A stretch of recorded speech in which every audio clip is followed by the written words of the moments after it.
Reiter. I work with Palo Alto Networks. I'm a systems engineer, they call it.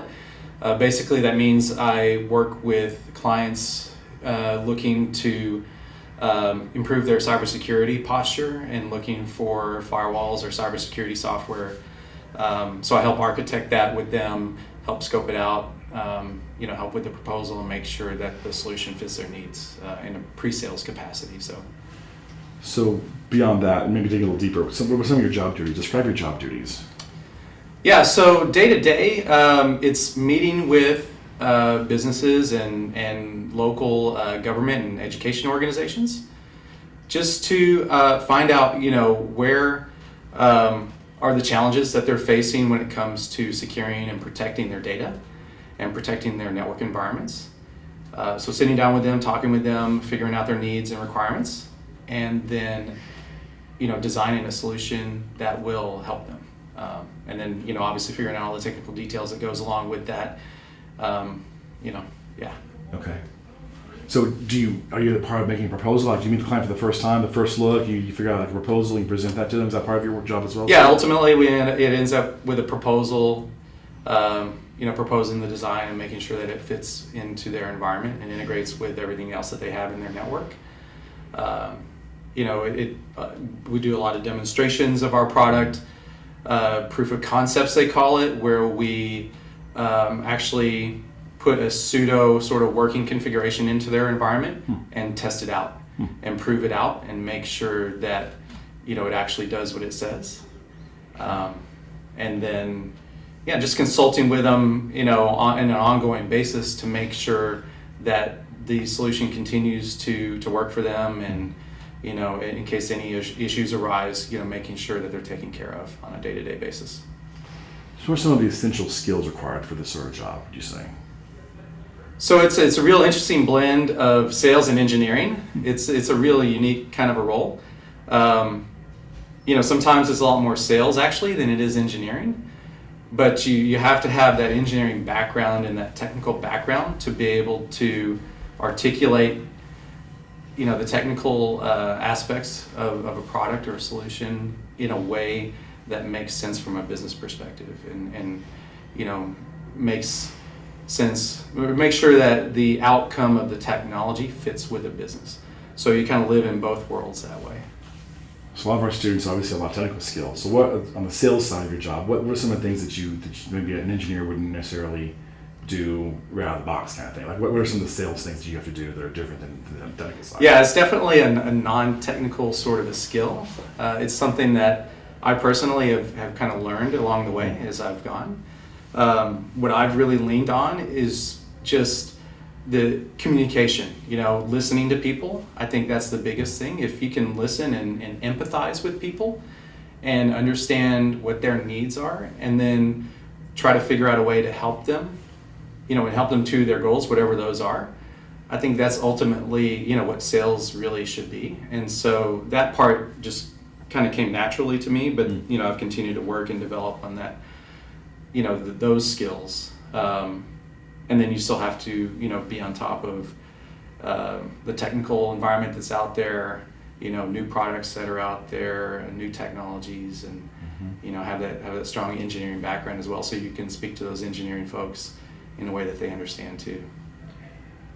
Are you also talking to people maybe who don't have a background in engineering and networking? So that's part of it as well? Yeah, you're speaking to both kinds of, you're speaking to executives and directors and managers who they probably have a technical background as well if they're in that sort of a role, but they don't work with the day-to-day. So yeah, you have to be able to translate what's happening at a nuts and bolts level into what does that ultimately mean to that business or to that organization, and what's it going to mean to their bottom line, what's it going to mean to their people and to their data, how are they ultimately going to be protected. You have to just speak to it in those sort of terms. So what was your first job in IT? So my first job was in technical support, actually.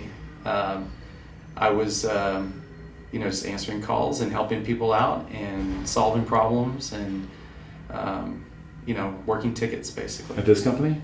I started out at it was at Xerox. So after university, my degree was in history. Actually, I have a bachelor's degree in history. But after getting that degree, I went back to a technical college, very much like Collin College, and got certified and trained in Microsoft systems engineering. Cool. And so I used that certification as sort of my first, entry level, foot in the door to get a job as a support engineer. At a pretty nice company, and it was a lot of fun. You're helping people, solving problems. It's really fast paced. You're working with a lot of different customers every day. You see a lot of different ways people, do business and how IT actually affects, people's day-to-day lives, and you're helping people, solve their problems. So I like that a lot. I actually did that for a few years. That's great. So how did you get from Xerox to here? What was sort of your career path? So I stayed in technical services for almost 10 years in different roles. I moved up to become a manager of a team. And then I had an opportunity to move into a management role at a cybersecurity firewall company.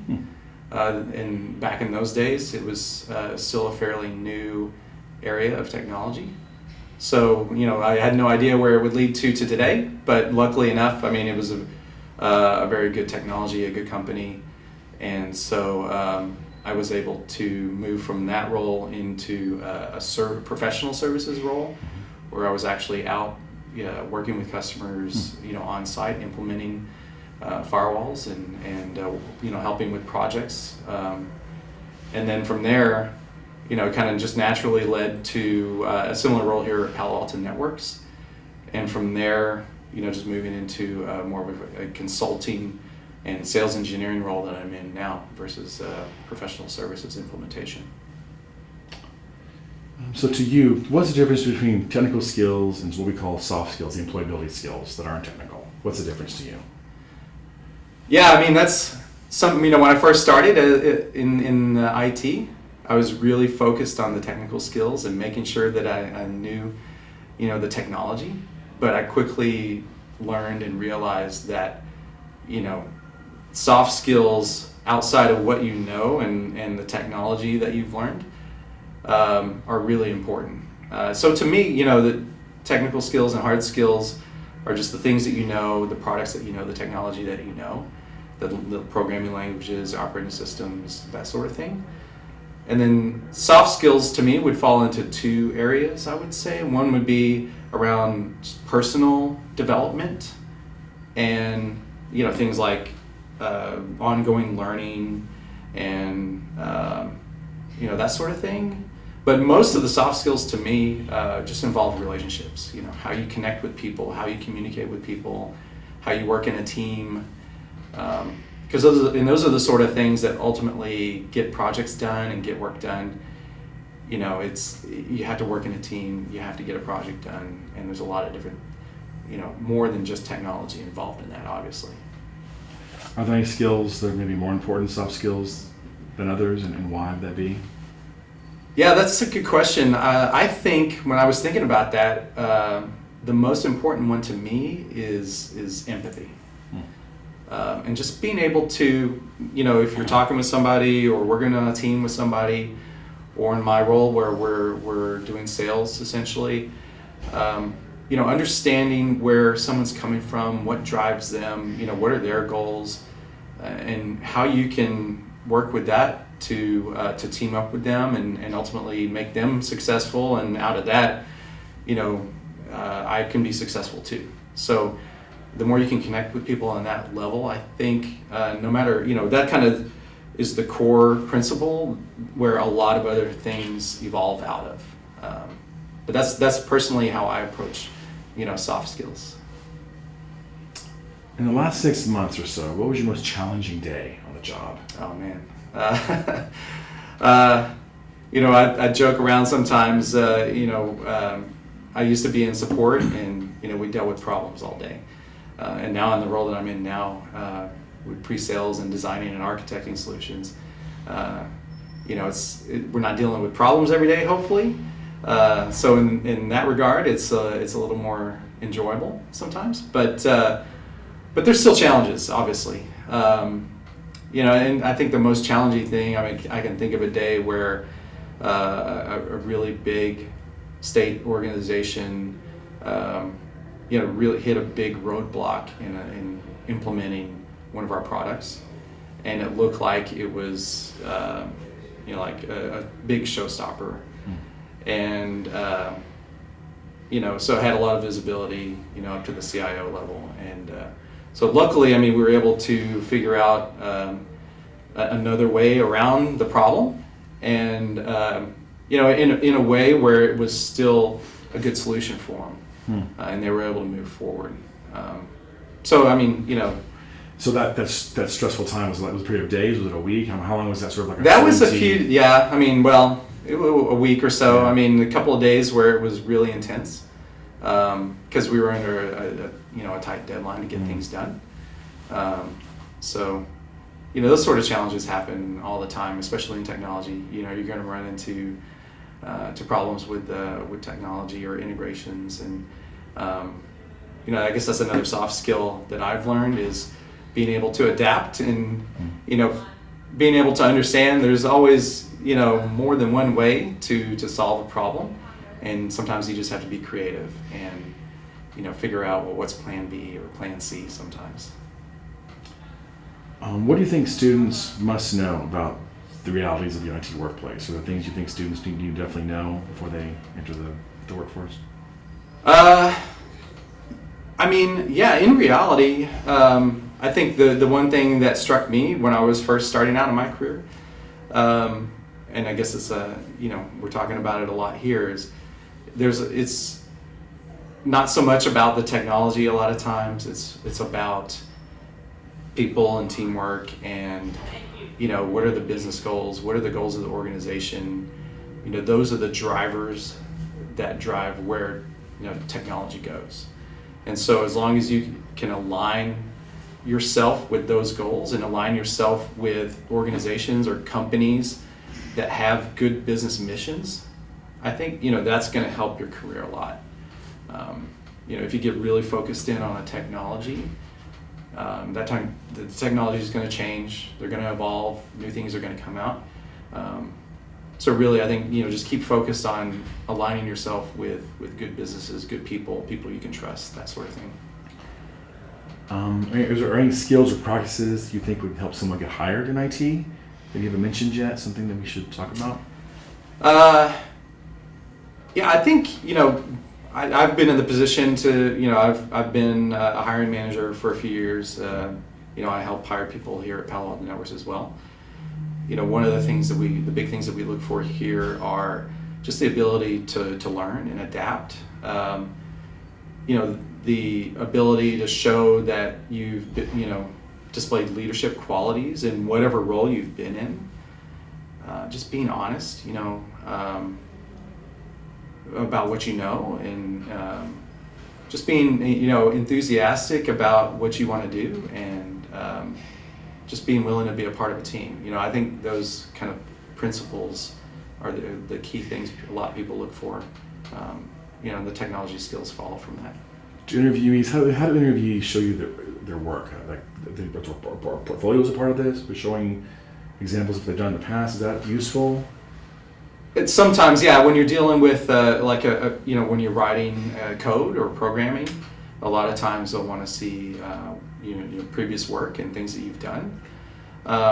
In our field, where it's more of systems engineering and you're building big systems or working with a lot of different operating systems and things like that, there's less of that, and there's more just talking about and demonstrating the work that you've done in the past at other organizations. So yeah, it's what I recommend people do is, especially on the resume, is just highlight some of the key accomplishments that you've had, the key results in the projects that you've been in or in the roles that you've been in, that kind of highlight and show, yeah, I was there, I helped do this, I helped accomplish this. And if those are solid, concrete things, that'll be something that a hiring manager will be able to see and understand. Is there any other advice that you would give to a current IT student? Maybe they're not graduating yet, but they will be soon. Any advice you would give to them while they're in school still? Man, okay, advice. Yeah, I mean, just keep at it. It's a really fun job. No matter where you're at in IT, I think you'll like it. Just look at like I said, look at the business environment out there. Look at the companies that people are working with. Look at what your friends and colleagues are doing. Get advice from mentors and ask them what are some of the key skills and things that I should be focusing on. That would be my advice. How has your career in IT been different? Maybe what you expected when you're just starting out. What's been the surprise? I didn't expect to be where I'm at now. Yeah. Things have gone in a good way, differently than I really envisioned. Besides that, I think like we were talking about, just the amount of non-technical things that have been really important about the roles that I've been in. But it all, the technology is there, of course, and it's fun to play with those technologies and learn them and work with them. But ultimately, it's still about, I think relationships and the people that you work with. So that was a little bit surprising to me, but I guess I shouldn't have been surprised. So anything we didn't cover you think that students or new graduates should hear about from you about the workplace, the industry, or things you've learned the hard way? No, not really. I mean, yeah, I would just say, stay connected, build a network of friends, ask for advice, talk to mentors, talk to friends and people that that are in the jobs that you think you want to be in, and just figure out, what fits best with your personality and what you want to do. And there's a lot of opportunity out there in IT in general, and cybersecurity too. I mean, if you're looking for a particular field in IT to work with, cybersecurity is huge because there's a lot of need out there for cybersecurity engineers, a lot of open positions, a lot of opportunity, and it's not going away anywhere. So, how do you stay current with all the technology that's evolving? How do you personally stay abreast of all the changes in the evolution? What's your strategies? Yeah, it's not easy. I mean, you have to carve out time to just read a lot. Read industry journals, read the blogs and follow people on LinkedIn that are in the career that you want to be in. Read what they're posting. That's a big one, I think. That wasn't around when I was in school. I think that's a real huge advantage is if you're looking to do something, follow the people on LinkedIn that do what you want to do, see what they're talking about, see the technologies they work with. Just a lot of reading and research, and then if there's something that I'm going to be directly involved with, just trying to get my hands on it and I'm talking to people who've worked with that product as well and figure out from them what they know, some of the gotchas and things to look out for with it. Do you go to conferences? Is that a part of your? Yeah, I mean, if you have the opportunity, definitely going to conferences is a great way to get a really intense sort of crash course on a technology or to stay up to date on the latest in a particular field that you're in. If you have an opportunity to go to a conference, that'd be great. All right, that's great. Thank you so much for your time. Thanks. That's great.